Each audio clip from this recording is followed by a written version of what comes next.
two American divorcees have managed to damage the royal family in the matter of 100 years. So is this history repeating itself, or is this some random twisted case of coincidence?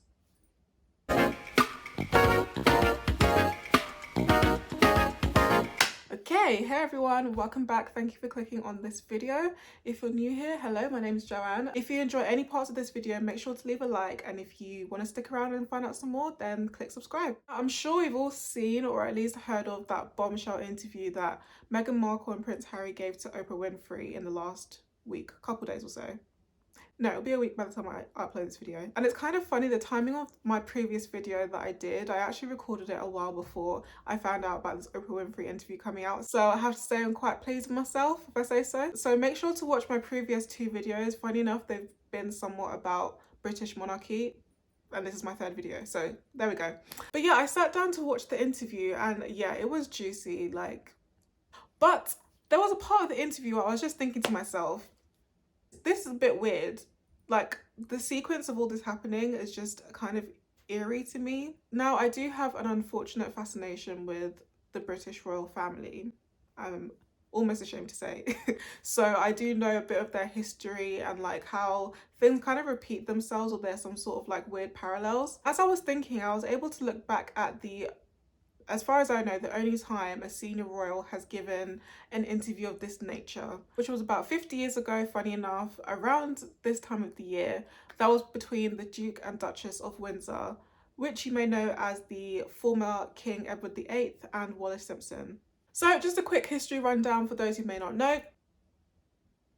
Prince Edward at the time was one of the most eligible bachelors in England at the time, or in the world really. And similarly to Prince Harry, he met an older woman at exactly the same age, 34, whose name was Wallis Simpson. The only problem was she was divorced. Not once, but twice. Prince Edward was meant to be the future king, and in those times, even to this day, I think it's a massive no-no. The heir to the throne, well, anyway, back then, the heir to the throne could not marry a divorced woman, especially not twice divorced. It became this long drawn out scandal, and eventually he ended up having to abdicate the throne after only being king for about 11 months. In his words, to be with the woman that he loves. I have found it impossible to carry the heavy burden of responsibility and to discharge my duties as king as I would wish to do, without the help and support of the woman I love. Now, this was the biggest scandal to rock the British monarchy since maybe Anne Boleyn and Henry VIII. So yeah, it was big stuff. The sovereign is meant to be the head of the Church of England. They are meant to uphold certain standards, such as not marrying divorced people, not divorcing yourself. And, you know, it just wasn't going to work. So yeah, he had to abdicate. And because of the great shame he brought to the country, he ended up being exiled. Like, he couldn't live in Britain anymore. If he wanted to set foot on UK land, he had to ask permission. No one really liked him anymore. He was completely shunned. Wallis Simpson was the most hated woman in the world for quite a long time. And yeah, but can I just point out, I do not feel sorry for these people. You shouldn't feel sorry for these people at all. They managed to squander through millions of pounds of taxpayers' money as an allowance for doing nothing, essentially. And Edward also managed to get a bit cozy with a certain German tyrant that has a funny looking moustache. Yeah, we all know who I'm talking about. The less said about that, the better. But through all that, there are parallels, which I find very interesting, and I'm going to break them down just a little bit in this video. The story of a beloved, cheeky, rambunctious, young, royal eligible bachelor, you know, young, good-looking prince, falls for an older American woman who happens to be divorced. And a few years later, this leads to a massive rift within the royal family. A tale of two brothers who seem to have developed a massive rift which never healed. If we look back to Edward VIII and his brother George V, they were two brothers that had a good relationship as far as I know, and because of the women in their lives, there was a massive drift. They were never on good terms ever again, and their wives, Wallis Simpson and the Queen Mother, famously did not get along. The Queen Mother often referred to Wallis Simpson as that woman. And now we're finding out that Kate and Meghan have had some sort of thing going on between them, which I don't really know. Apparently Kate made Meghan cry, but no, actually Meghan made Kate, no, it's the other way around. Because royal duties were given up in the case of Edward VIII, he could not perform any more royal titles as far as the royal family was concerned. Same goes for Prince Harry and Meghan Markle. They cannot do charitable work or any duties in the name of the Queen.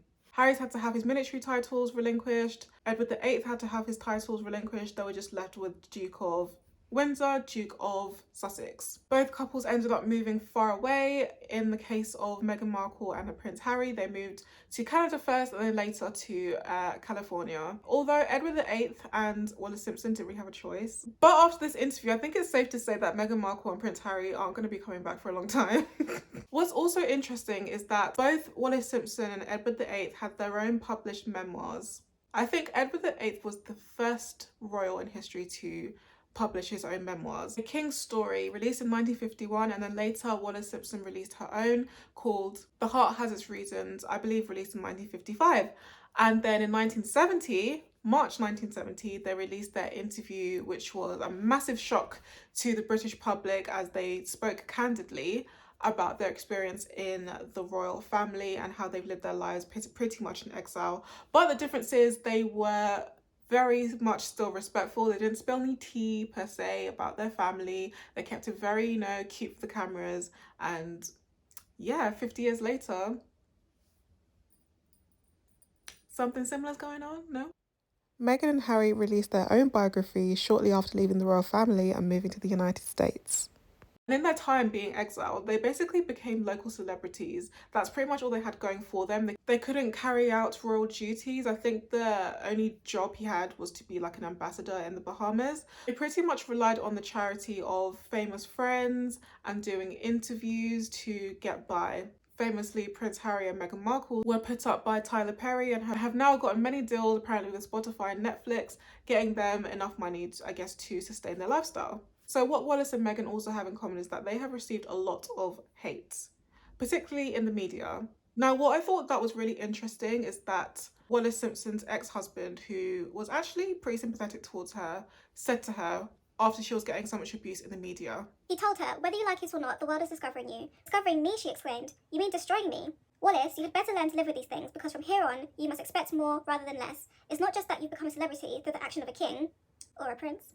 You become a historical figure and a controversial one. You are in for a miserable and unhappy life unless you learn to ignore the lies and inventions and to say to yourself over and over again, 'I won't let it get me down.'" Wallis replied, "But it is getting me down. It makes me feel cheap. It makes me feel disreputable. It makes me want to run away and hide. It hurts." He continued, "You can't run away and there's no place left where you can hide. You've got to learn to rise above all this. Put it out of your mind. Much of what is being said concerns a woman who does not exist and never did exist. Perhaps it would be just as well if you stopped reading about her." Interesting enough, Wallis admitted that she was repelled, but at the same time fascinated by what people were saying about her. I think it's a natural thing to, if you're being talked about so much, to want to find out what people are saying about you. I don't particularly believe that Meghan wasn't reading any articles or tabloids that were about her. That part of the interview, I definitely think she might have told a little white lie. She might have fibbed a little bit. I think she was looking just a tad. But now, the difference between Wallis and Meghan Markle in this situation is that I feel like the world is pretty much on Meghan's side. We've seen this past week the power of social media. Piers Morgan has now left Good Morning Britain after what's over 40,000 signatures from Ofcom and also complaints, apparently one directly from Meghan Markle herself. So that does tell me that the world pretty much for the most part is on her side.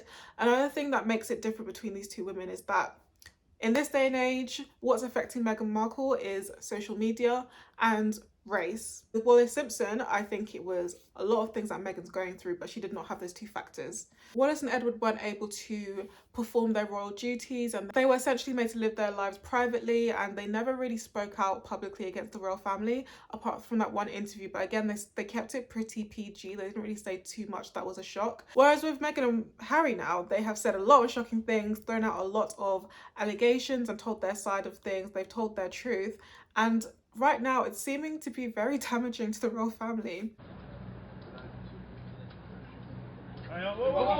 With Wallis, I think everyone was so joint in hating both her and Edward that it actually boosted the image of the royal family. Whereas in this case, I feel like this interview has sown seeds in the general public that are going to become very damaging to the royal family. We're seeing it now already. There are calls for, Prince Charles or Prince William to come out and admit whether one of them made those comments about Archie's skin colour. I think Harry and Meghan have said enough to really damage the perception of the royal family. Not even just that, I think the state of the Commonwealth is in trouble as well.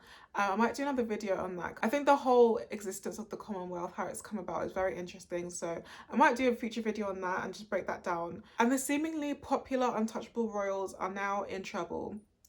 They're in trouble. They're in hot water. So in hindsight, I think Wallis Simpson was a good thing to happen to the royal family, as it gave them George V, the perfect constitutional king, which later gave us Queen Elizabeth II, who I think most people can say has been the greatest monarch in, I don't know, ever. She has not put a foot wrong. She has done her duty very diligently without complaining. She's pretty much, yeah, she's like the perfect constitutional queen. Who knows what would have happened if Edward VIII would have put the throne before the love of his life and he ended up having other children and they would have been king, queen, like who knows what would have happened. So I think in the long run, she actually benefited the royal family. In this case with Meghan and Harry, the story is still unfolding, and you know, to be honest, I'm going to sit back and watch, sip my tea. And you know, I'll let you decide if you think this is for the better or for the worse. All I'll say is this has become a very interesting topic to pass the end of the last few weeks of lockdown. If you enjoyed this video, please leave a like and also make sure to subscribe to see me in the next videos. And yeah, I'll see you later.